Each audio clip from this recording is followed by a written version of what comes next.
My dear brothers and sisters of the world, greetings from Universal Peace at Charitable Trust. As part of our global aid programs, I bring this message to you all with the hopes that it may help to understand the divinity associated with food. I also hope that rediscovering this ancient tradition might help us live a healthy life and reduce the hungry population around the world. I recently read somewhere that by 2020, China may overtake the US to become the economic superpower. How every country races to become that fascinates me. I wish the race was to see which country would have the most number of happy citizens by 2020. The realization that money cannot buy happiness is vital to nations as much as it is vital to every individual. The ancient scriptures state that people who are able to feel hungry, eat well, digest the food well, and sleep well are the most blessed in the world. If we think about it, everything that we run around for in life finally comes down to these. If I were a millionaire with all the fancy gadgets that one could possibly imagine, but have trouble in even one of the four above-mentioned activities, then life won't be entirely peaceful. If there is a mouth-watering feast in front of me, but I can't eat anything for one reason or the other, then what is the point? If I have the most luxurious bed on the planet fit for a king, but I don't get a sound sleep, then what is the point of that either? Anyone with the strength to even digest a stone and sleep tight the moment he shuts his eyes on a bed of rocks, even if the sky was coming down on him, is sure a blessed man. In that respect, the farmers and other hard laborers of the olden days were surely blessed. While many of us may not meet this ideal state, we still manage to eat fairly well and get some shut-eye, don't we? Unfortunately, this is not the case for millions of people around the globe who go to bed hungry every night. In addition to understanding the divinity associated with food, this analysis aims to identify the reasons behind the growing hungry population in the world and provide some suggestions to fight this global issue.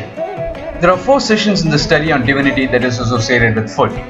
Session 1 discusses the challenges presented by the modern times to our daily intake and presents the hunger statistics from a few countries around the world. Session 2 discusses the importance of food purification and the food purification techniques used in the ancient traditions. Also, some examples are presented to show that the food that is offered to the Lord through our prayers does reach the Lord without fail. Session 3 shows how India flourished so much during the Vedic times by diligently following the Vedic statement Atithi Devo Bhava. Then, some personal experiences are shared to show how some people still live up to this ancient tradition. Session 4 presents the statistics about food wastage around the world. Then, some recommended practices are given that may help us personally and the society to fight poverty and hunger around the world.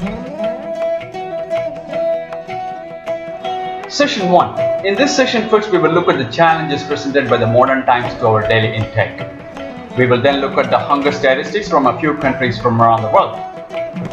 One of the things that we do at least 3 times a day, every day, is filling our stomach. Many of us don't pay much attention to it, though it forms the basis for everything that we do. Let us take a quick glance to see what all it takes for this activity to take place successfully. In general, first we should have the financial ability to procure the required things for preparing the food. Then we should know how to cook or should have someone who would do that for us. We should then feel hungry. The taste buds should give us the ability to relish the food. Most importantly, even if we had the desire to eat, our body should be fit enough to accept the food. It is also equally important that our body is able to digest the food that we eat, convert the good portion as energy, send out the waste, and keep the body ready for the next meal. Isn't it amazing that all of these activities have to come together in order for this everyday event to happen without interruptions? If we were to reflect upon this a little bit, we will know that it is not always that easy for many of us for this act to come together. The modern lifestyle presents several challenges in this regard. The lack of physical exertion in our routine work, the munchies, cups and cups of coffee, tea and other aerated drinks do not make us truly hungry. Secondly, work being the priority for both the husband and the wife leaves very little time to cook at home, resulting in eating days or weeks old stuff, frequenting restaurants or simply arranging door deliveries. Even if we had someone to cook for us at home, our own office demands do not leave us enough time to enjoy the meals. If we get past these challenges, then comes the physical fitness of our body to accept the food. It appears that one can even count the stars in the sky before one can list the number of ailments the modern era presents. And the doctor promptly gives a list of food that one should stay away from, which includes, unfortunately, our favorite items too. As the list keeps getting longer and longer, some doctors prefer to give a short list of can-eat items, and if we had to look at it, half of it would be the medicines he has prescribed. Despite these challenges, most of us have been blessed with the ability to buy or make what we want and ensure that we feed ourselves every day without fail. But not everyone is as fortunate as we are. Let us now look at the hunger statistics from a few countries around the world. According to the World Food Programme, around 795 million people in the world do not have enough food to lead a healthy, active life, which translates to about 1 in 9 people on Earth. According to a report from Loaves and Fishes, the US Department of Agriculture states that from 2007 to 11, the years just before and after the Great Recession, the percentage of US households with food insecure children has increased from 8.3 to 10% because households with unemployed adults and part-time workers comprise a large portion of the total in the post-recessionary period than in the pre-recessionary period. Due to the nation's higher unemployment, the USDA food stamp program has more people enrolled than at any time in its 40-year history, which translates to 1 in 7 Americans. Hundreds of thousands of American children suffer pangs of hunger as they await their first meal of the day, a free breakfast or lunch served at school. It is stated that more Americans are facing food insecurity for the first time in their lives. The UN Food and Agriculture Organization estimates that 239 million people in the sub-Saharan Africa are hungry or undernourished. According to the Food Bank of Australia, over 2 million people seek food relief at some point every year, half of which are children. The report also states that despite the national economic growth, year 2015 saw an increase of 8% in the number of people seeking food relief. In Britain, the number of people fed by food banks has gone up from 26,000 in 2008 to 347,000 in 2012. According to the Food Banking Network, India is home to the largest undernourished and hungry population in the world. Nearly 195 million people go hungry every day in this country. That's roughly 2/3 of the US population. It is quite understandable that poor nations or developing nations have trouble feeding all of their citizens. It is surprising to see that many of the economically strong and highly developed nations are also in this list. Makes us think, doesn't it? In my opinion, in many of the economically strong nations, the concept of saving for tomorrow is quite weak. In India, at least the past generations have been taught the concept of saving a part of their earnings right from a very young age so it may come handy during a rainy day. Also, in advanced countries, it is very easy to spend money.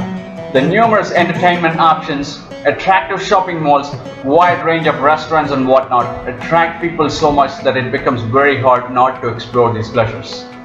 In addition, credit cards make it an easy way to end up with huge debts. I'm not against any of the above mentioned pleasures of life, but at the same time, every individual, irrespective of geographical location, has to use a certain level of judgment when it comes to spending. We need to ask ourselves questions like, do we really need it? Can we really afford it? Have we planned for our future properly? Can we survive some unfortunate circumstances or turn off events? Can we survive some emergency situations? So on and so forth. With careful planning, there will be enough savings that will help us during the times of recession and other personal situations. Not just that, we will have enough to help those who are in need also. I believe that most statistics gives us a pretty good picture as to how millions of people in the world are unable to meet even the basic needs of life. That brings us to the end of this session. Please take time to join us in session 2, which explores some of the ancient practices where divinity was attached to food and food related matters. Thank you. Session 2. In this session, we will first look at the importance of food purification and the food purification techniques used in the ancient traditions. We will then look at some examples to show that the food that is offered to the Lord through our prayers does reach the Lord without fail. Finally, we will briefly look at the significance behind the offerings made to our forefathers and the importance of fasting. Assume we are denied our regular intake of food for a few days due to some health issues. Now imagine the first proper meal after recovering from the illness. How much joy it brings to us being able to relish the food after the denial. Also, if we are to feed ourselves when we are starving, don't we feel that we are being alive again? Yes, food plays such a great role in our life, and how can we take it for granted? And how grateful do we have to be for the Almighty to have given us the natural resources enabling us to meet this very basic need, and how grateful do we have to be for the farmers who toil day in and day out in producing the food that we love so much. Food in general was considered highly divine during the Vedic times in India as it forms the very basis for existence. Divinity played a vital role in the whole process, right from preparing the seeds for sowing, raising the crop, harvesting, distribution, and consumption. In the olden days, one could not imagine anyone having food without saying the prayers. I have observed a similar practice in Christianity. My wife and I once had the pleasure of dining with an Australian family in Melbourne. Everyone at the table joined hands, and this friend of mine said a few words. Though I don't recall the exact lines, the gist was to thank the Lord for providing us the food that was in front of us and tell Him how grateful we were for what He has given us. A simple prayer before we start eating is all it takes to create a huge difference in the world. We use a slightly different form of prayer at home. While offering the food to the Lord and inviting Him to dine with us, we also say, "Dear Lord, please purify this food inside and out. Let this food reach every life form that is starving the world, including those who are suffering in health. Let this food make everyone's mind and body healthy." There are some very important reasons as to why we coined our prayer differently. In the modern world, most of us see if the food and the place we eat meet our hygiene standards before we decide to eat. The Vedic science goes beyond that. Emphasis is made not just about the purity of the food on the outside, but also to the internal purity of the food. How can one purify the food internally? What does that mean? Vedic science states that the food that we eat has a direct impact on our mind, meaning our thought process is closely coupled with the food that we eat, and this is what makes us do what we do, good or bad. From the time a seed is sown on the ground to the time it reaches our table as food, it is handled by hundreds of people. Every human carries an aura around him that is not visible to the naked eyes. This aura consists of all the good and the bad vibrations that make that person. Every time the food or anything for that matter is handled by someone, a part of that vibration goes with it. So if someone with an angry mood is handling the food, a part of his or her anger vibration is transmitted to the food. If someone were to handle the food with dirty thoughts, a part of his or her dirty thoughts goes into the food. If someone were to handle the food with some positive thoughts, a part of that goes into the food as well. And there is no way to find out how many millions of vibrations the food carries with it before it reached our table. And there is no physical process to clean something that is not tangible. Hence, it is extremely important that we request the Lord to purify the food both in and out. This was achieved in the following manner during the Vedic times. While cooking, women always recited some spiritual chants, and these spiritual vibrations have the power to eliminate the negative or undesired vibrations and thus purify the food. Not just that, it helped the women at home to uplift themselves spiritually. Also, in those days, people were very strict about who prepared and handled the food that they were to eat. Typically, for a family man, the scriptures highly recommend that the man eats the food prepared by either his mother or wife, because no one other than these two would be his true well-wishers. This is the main reason that I stopped eating processed food from outside, with a few exceptions, and my wife joined me in it, though she is not as strict as me. It has been nearly 10 years now that I have been practicing this, though I'm only able to keep it at about 95% of the time. My lack of self-control is one reason, and it becomes impractical to keep this practice when traveling overseas or long distance within the country. In the modern world, where eating out is part and parcel of almost everyone's life, it is impractical to pay close attention to details like who handled the food or what happened to it before it reached our table. Though this eating homemade food practice is desirable for everyone, this practice is highly recommended by the scriptures, mainly for the serious spiritual seekers. For the rest, the least we could do is to make the request to the Almighty to purify the food for us so we are not affected by the undesired vibrations that it carries. Now let us analyze the second and third lines in the above mentioned prayer. How is it that the food that we eat would reach the starving millions in the world, and how is it that the food that we eat would keep everyone's body and mind healthy? As for the Vedic scriptures, our thoughts and intentions matter the most than the act itself. So whether we are able to practically do something or not, our thoughts have the power to make an immense effect around us. There's a small story from Mahabharata that I would like to quote here. Before the Kurukshetra war, Lord Krishna goes to see Duryodhana as an ambassador of peace representing the Pandavas. The Lord chooses to dine with Vidura, who is from a poor background, and ignores the lofty arrangements made by Duryodhana. Vidura was overwhelmed by the Lord's grace on him and by his presence in his humble abode. He runs around the house like a chicken with its head cut off to find something to give to the Lord and locates some bananas. Out of gushing love and respect for the Lord, he hastily peels a banana skin, drops the fruit on the floor, and gives the skin to the Lord. Krishna heartily eats the banana skin without saying a word. Vidura realizes his mistake only after dropping 4 or 5 bananas on the floor. He then comes to sense, asks for pardon, and starts to give the fruit to the Lord. Lord Krishna says, "I'm already full." Taken by surprise, Vidura asks, "I'm giving you the fruits only now. How is it that you're already full?" The Lord smiles and says, "This entire cosmos is within me. Neither the banana skin nor the actual banana has the power to fill me, but your pure thoughts and your innocent act has the power to fill my heart than anything else." Vidura sheds tears of gratitude. Let us now look at some examples as to how the food that we offer to the Lord during our prayers or through homams and yagas reaches the Lord. Let me quote a recent incident relating to Kanchi Siyar Mahaperiyava. There was a humble businessman who was an ardent devotee of Mahaperiyava, but he has never seen him in person. He kept a photograph of the saint in his home and fervently prayed every day. During his prayers, he used to keep a cup of milk in front of the photograph and sincerely offer it to the saint. One day, this man heard that the saint was camping in a nearby village, and his excitement knew no bounds since it was a great opportunity for him to see the saint in person.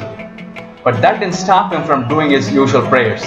As usual, he kept the cup of milk, which was hot, and like a child said to the photograph, "Please drink this quickly, I have to go out urgently."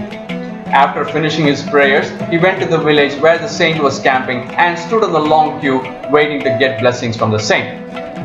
When it was his turn, Mahaperiyava made the usual inquiries and suddenly showed the devotee his tongue, which was quite red, and asked him, "Do you know why it is like this?" The devotee had no idea as to why the tongue looked burnt and shook his head, implying he didn't know. The saint, with a mischievous smile, said, "It's all because of you," and paused for a second. Looking at the puzzled face of the devotee, Mahaperiyava said, "You only gave me hot milk this morning and urged me to drink it quickly since you wanted to come see me," and smiled mischievously.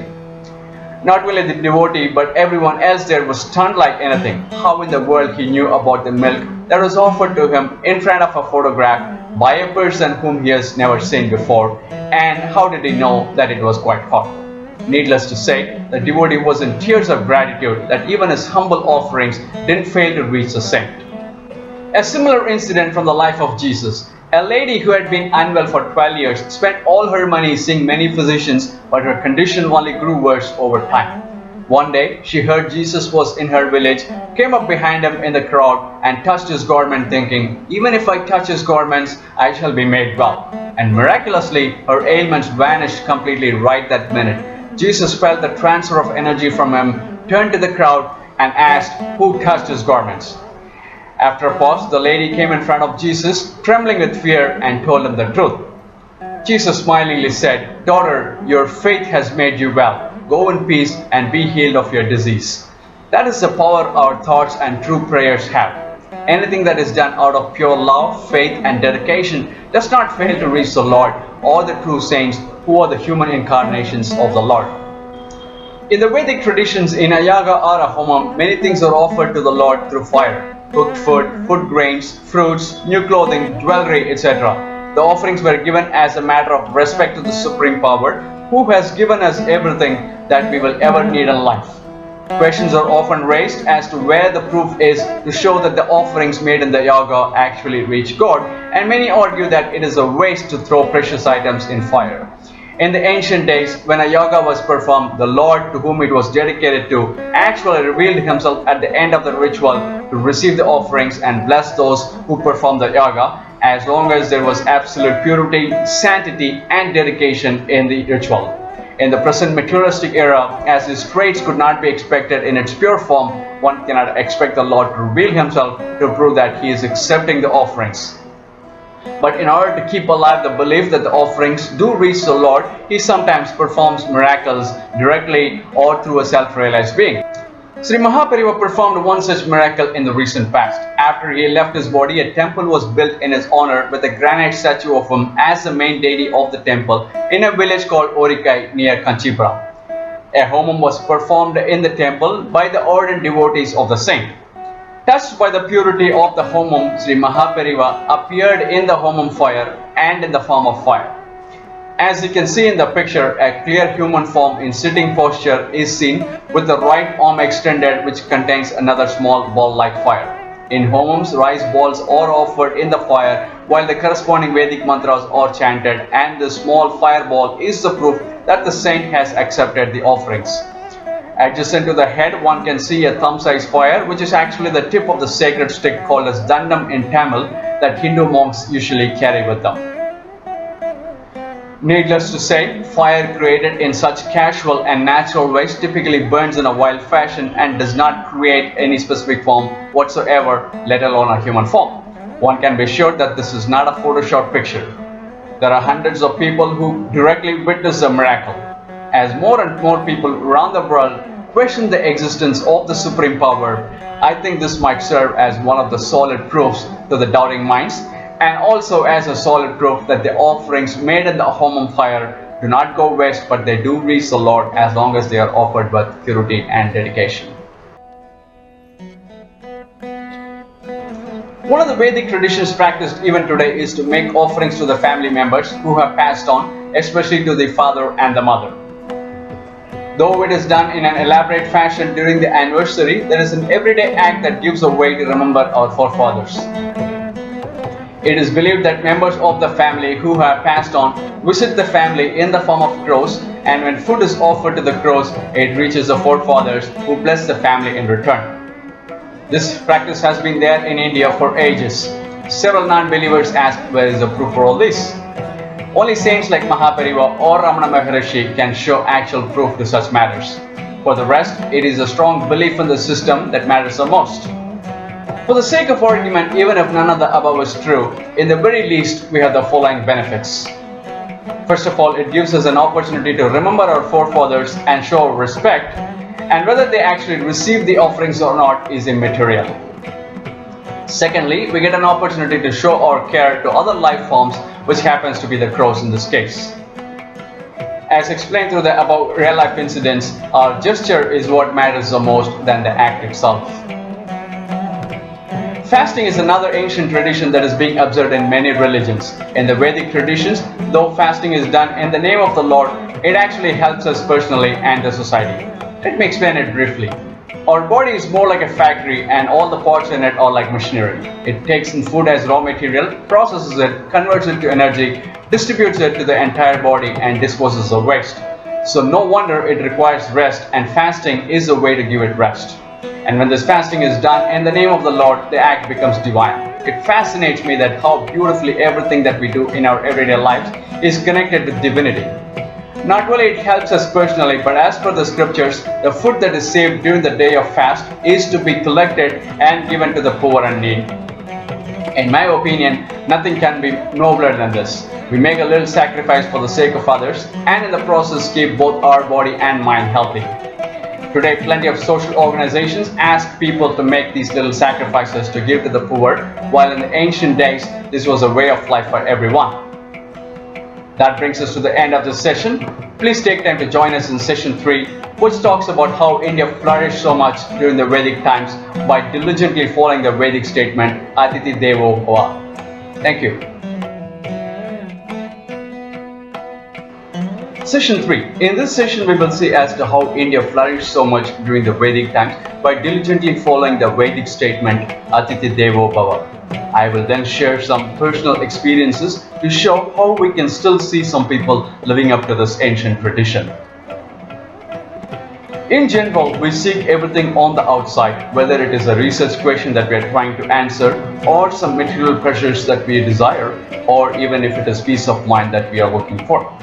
Vedanta, in other words, Upanishads, state that there is absolutely no need to seek anything on the outside, since everything that we desire or will ever desire, everything that we will ever need is all on the inside.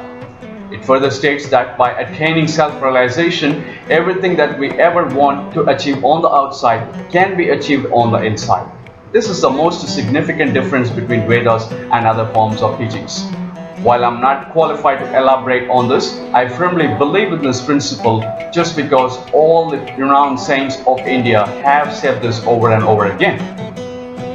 The power of Vedas was seen even in the recent past centuries and could still be seen even today if chanted with the extent of purity and dedication that it requires. I would like to narrate a real-life incident in the life of Sri Raghavendra Swami, who lived in the 18th century. The king of Tanjavur, Vijayaraghava Nayak, invited Sri Raghavendra Swami to Tanjavur, which was at that time suffering from a severe drought and famine, for there had been no rain for 12 years in a row. The king requested Sri Raghavendra Swami to alleviate their sufferings, and the saint obliged. The first thing the saint did was to write the Bijakshara mantra in the government granary. He then asked the king to distribute as much grains as the people needed. Everyone was wonderstruck to see that the granary was always full to the brim, no matter how much they gave to the people. Once the immediate need of the people was fulfilled, the saint performed some yaga, praying for rain. Once again, like a miracle, the region saw rains pouring down after 12 long years. Needless to say, the king and the people were so grateful to the saint. Similar miracles have occurred in the lives of Sri Mahaperiva and other true saints like them. Now, one could ask if the same miracle would happen if anyone were to use the Bijakshara mantra or perform homas and yagas to invoke the blessings of nature and the Almighty. The answer is yes, if someone were to be trained in the Vedic tradition using the guru-disciple method exactly as defined in the ancient scriptures and use the power of these mantras with absolute purity and dedication and only for the betterment of the society without any personal gains whatsoever. During the Vedic times in India, the kings and the well-to-do people in the society built as many free food distribution halls called as Anna Chatiram. Annam means food and Chatiram means a big hall, one could say. India was and still is quite famous for this tradition. These Anna Chatirams mainly served the poor and the needy and also provided food and shelter for people who have renounced the world and were seeking God and God alone.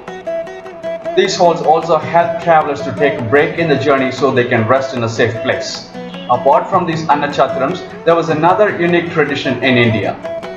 Most of the houses were built with an open shelter called as Thinnai near the main entrance to the house. The idea was to provide shelter to travelers, enabling them to take a break from their long journey. If the owner of the house saw a visitor in this Thinnai, he would make sure the stranger dined with them and took enough rest before he left. In those days, food was never sold and it was against the Vedic traditions. There's a famous saying in Sanskrit, Atiti Devo Bhava, which means a guest in the house is the Lord himself and he is to be treated like one. In Chanakya Nidhi, written by a great scholar and a political genius named Chanakya, one can find references to the way of life of a family man in terms of providing food to outsiders. The script states that a family man is to first offer the food to the Lord, then to the forefathers, then to the guests and the workers in the house, and then he and his family were to eat after that. And this was an everyday affair. One can imagine the abundance in wealth in those days and the extent of social responsibility everyone had. Today, if someone manages to get past the watchman of a house or a security guard of an apartment complex and come and knock the door, one could hear a voice from the inside saying, "There's no one at home, go away." Times sure have changed. Speaking of Chanakya, I would like to say something that is not relevant to the topic at hand, but an interesting fact that I observed while reading his book Arthasastra that deals with the rules of governance. In the modern research world, one can see the practice of referencing to earlier contributions, giving due credit to those authors and their findings. I was stunned to see how this principle has been followed nearly 2500 years ago by Chanakya in his book. Taking a specific topic, Chanakya comments on the earlier findings and conclusions of the various authors, agrees or disagrees with them, and then presents his own opinions about it. He has also made the necessary changes to the earlier versions of the work to suit that period of time. It is fascinating to see how India was at the forefront on everything about life in those days. Now, coming back to our topic, fortunately the feeding guests and strangers tradition has not completely died in India. I have personally experienced several touching incidents and I'm glad to share this with you all. Atiti Deva Bhava was a way of life in India in the ancient times. This priceless tradition could be seen in the rural areas even today, and I would like to elaborate on three such incidents that happened during my rural education project tours in early 2007, which will remain evergreen in my memories.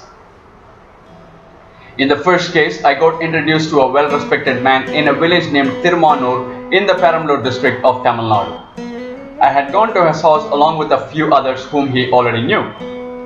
Besides the fact that I was a new guest to his house, he knew nothing about me, who I was, what I did, or anything like that. He and his family served us an excellent feast for lunch. No matter how much we insisted that he should sit with us and eat, he refused to do so. He made sure we all ate well, took us to the wash area, took water in a jug and poured it on our hands to wash, and then gave us a towel to wipe. Only then did he sit and eat.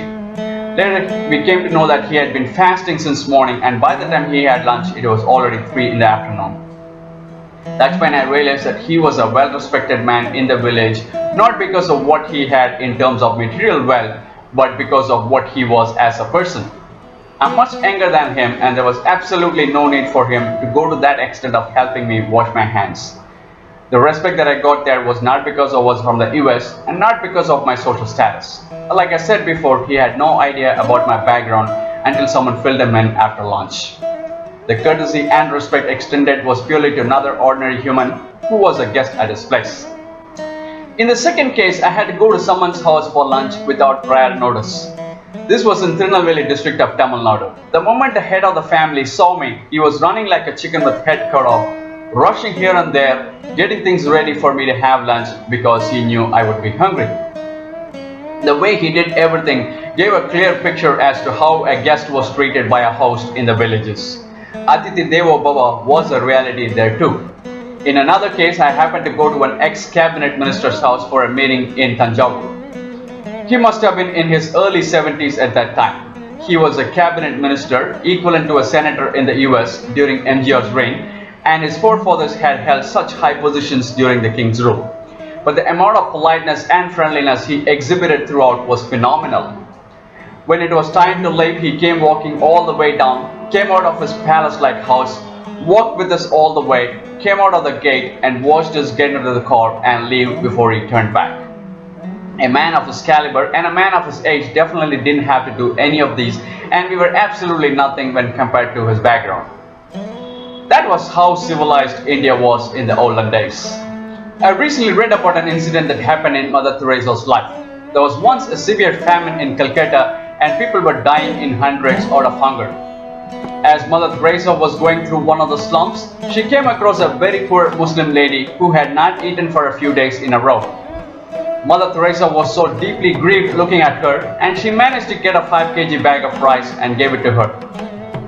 The lady accepted the offerings and immediately unloaded half the bag of rice into another bag. She asked Mother Teresa to wait for a few minutes there, rushed out with that half a bag of rice and came back empty-handed. Mother asked her what she did with that half a bag of rice and why she was not cooking immediately since she has been starving for the past few days. The lady said, "My neighbor is in the same state as me and her 2 children also has not eaten anything the past few days. I gave that half a bag of rice to her so she and her family can also eat." Mother Teresa was in tears when she heard this. The heart to share with others when we have in abundance is not that great, but the heart to share with others even when our own means are very limited is simply phenomenal. This is what real India was in those days, and this is why India flourished so much during the Vedic times. It is imperative that India preserves its priceless traditions. That brings us to the end of this session. Please take time to join us in session 4, which talks about food wastage around the world and some recommended practices that may help us personally and also to fight poverty and hunger around the world. Thank you. Session 4. In this session, we'll first look at the statistics about food wastage around the world. We will then look at some recommended practices that may help us personally and to fight poverty and hunger around the world. According to FAO, roughly one-third of the food produced in the world for human consumption every year, approximately 1.3 billion tons, gets lost or wasted. This translates to roughly $680 billion in industrialized countries and $310 billion in developing countries. Every year, consumers in industrialized nations waste almost as much food as the entire net food production of the sub-Saharan Africa, which is nearly 230 million tons. In the US, 30 to 40% of the food supply is wasted, which translates to more than 20 pounds of food per person per month. Australians discard up to 20% of the food they purchase, which translates to 4 million tons of food each year, worth nearly $8 billion. According to the United Nations Development Programme, up to 40% of the food produced in India is wasted. According to the Deccan Herald, India wastes Rs 44,000 crores worth of food every year due to lack of adequate storage infrastructure.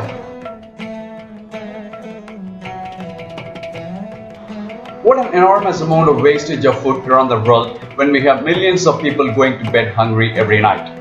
Among the other steps India takes to prevent food wastage, it would be great if the following is implemented too. Despite the fact that some very powerful figures have been preaching atheism in India in the past century, and the fact that there has been a steep increase in materialism, the recent decades have also seen people taking religion a bit more seriously, which is a very good sign. No matter which temple you go, there's always something special going on, and people throng to temples in thousands from all over. Even if they come with a long list of material requests to the Lord, I still think it is a good sign. The strong belief that there is a supreme power above us that can fulfill our desires is itself a positive thing.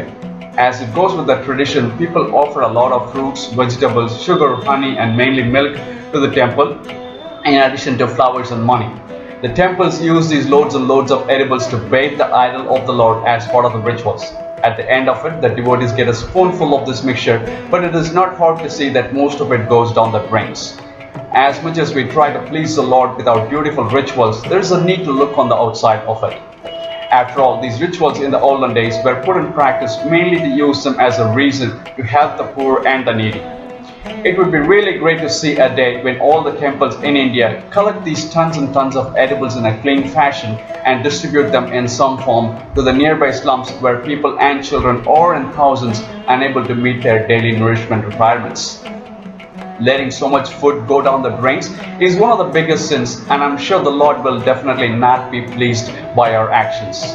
One can also be sure that the Lord can never be pleased by our extravagant offerings, but His heart can only be touched by the purity of our actions combined with love and compassion, not only for Him but also those who are in need as well. India is not a poor country anymore, at least not in my perspective. As a person who often travels to some very remote parts of the country, I clearly see people are getting quickly accustomed to many modern gadgets. There may not be the basic facilities like bathrooms and water tanks in these remote villages, but it is hard to see anyone without a cell phone or a personal dish antenna over their thatched roof even. But the fact that India tops the list in the number of people who go to bed hungry every night is a clear indication that our hearts have shrunk. As stated earlier, 40% of the food that is produced in this country is wasted. I would like to quote a small incident from the life of Thiruvalluvar, a world-renowned scholar. Thiruvalluvar always kept a small pin next to his plate while eating. One of his disciples ventured to ask him the reason behind it. Thiruvalluvar said, "If a grain of rice or a piece of vegetable falls from my plate, I can use this pin to pick it up and leave it in a place for the ants and birds. And also, no one would step on it accidentally, which would be disrespecting the food." In a land that raised people to treat guests as God, in a land that raised people to respect food, and in a land that raised people to feed birds, animals, and humans as part of their everyday act, the above-mentioned state of affairs is really disheartening. Today, one can find Pizza Huts, McDonald's, and other hi-fi fast food chains in many places, and we are so proud of it, thinking that someday we will be like any other highly developed Western country. I am not against such fancy eateries or any other modern developments for that matter. Sure, it is good to see places that meet high cleanliness standards. But these modern advancements do not mean that India has to lose its uniqueness. The true pride of the country comes from its ancient traditions that kept us humans and also helped us evolve to higher levels. One can find many articles that state India as a developing nation. In my opinion, this is a totally incorrect statement. India was once a super developed nation in every aspect one could ever possibly imagine, but has fallen into bad times, losing most of its treasures due to a variety of reasons. What needs to be done is to rediscover the true power of the nation. It is not wrong to build fancy glass structures and skyscrapers just like any advanced country in the world, but at the same time, it is extremely important to preserve and protect the culture and heritage just like one would protect a glass structure.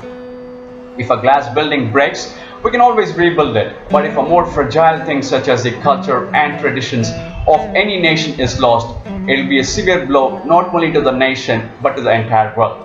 One can see how food was respected in those days, not only in India, but I am sure it would be the same in other parts of the world too. Not just about food, but divinity was pretty much attached to every aspect of life. Today, it is a common sight around the world to see people handling books, money, food bags, vegetables, etc. using their legs. As per the ancient scriptures, it is a sin to handle anything using one's legs. Anything that is disrespected would definitely not stay for long and would not help when in times of need. Having lost most of these priceless ancient traditions, no wonder the world is suffering so much.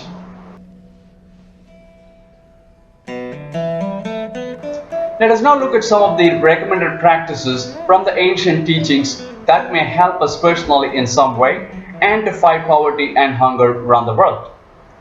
First and foremost, it would be great if every human on the planet offered the food to the Lord prior to every meal with a strong belief that He accepts our offerings if it is offered with purity, sincerity, and humility. It is a matter of respect and expressing our gratitude to the Almighty who has given us everything that we need to live a healthy life. In my opinion, attaching divinity to food will by itself solve most of the food-related issues around the world. The more grateful we are to the Almighty, to nature, and also to people who make these happen, the more we will receive in our life.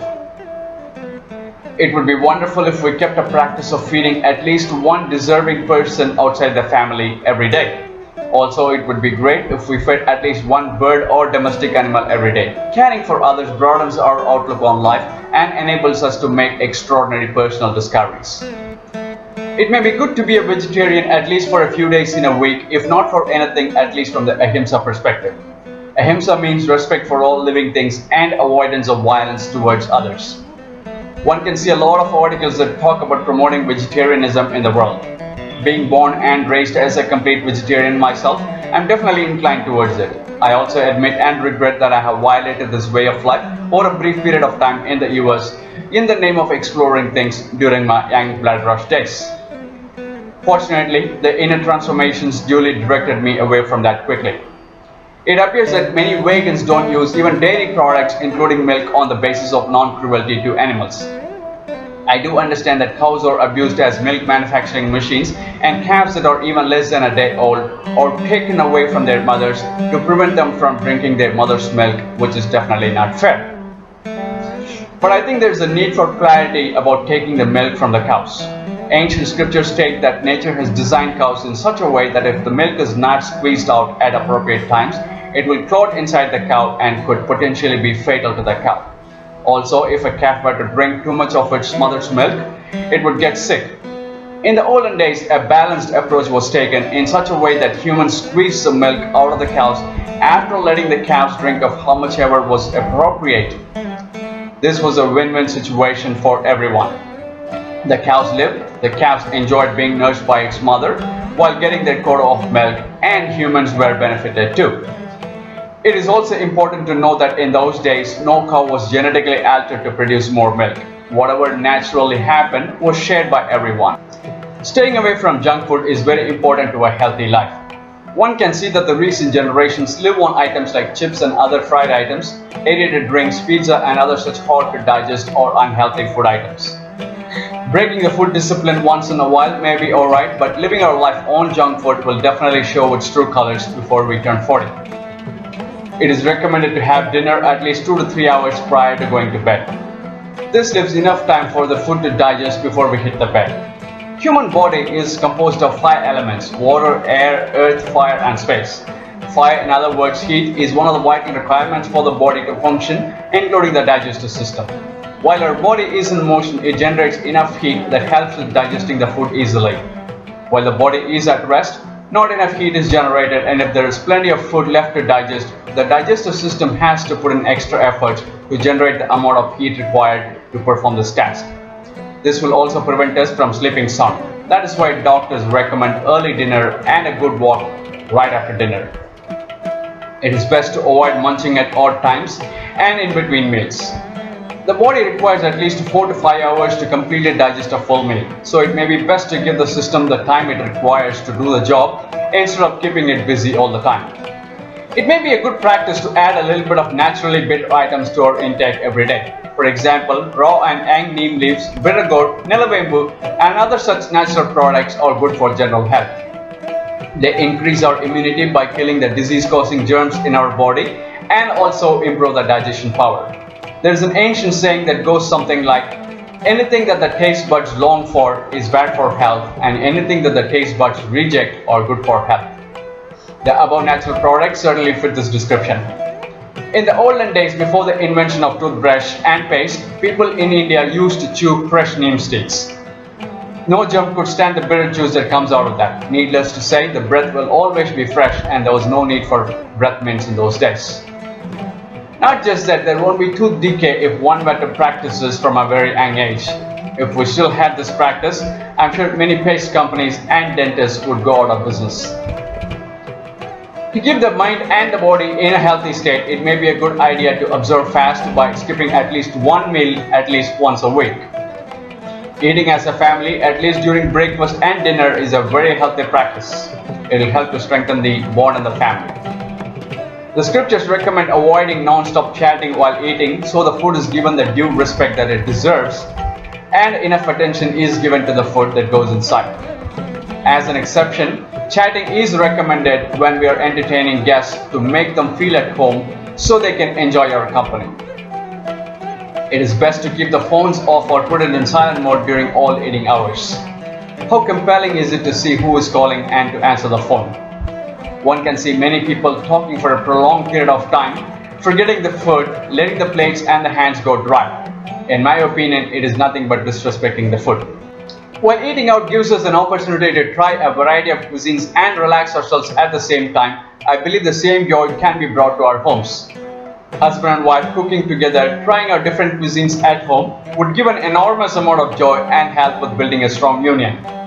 Like I said earlier, though my wife and I don't eat out for the most part, we try several international cuisines at home, and sometimes when we miserably fail in the process, it'll give us something to remember and laugh about, recollecting it even months or years later.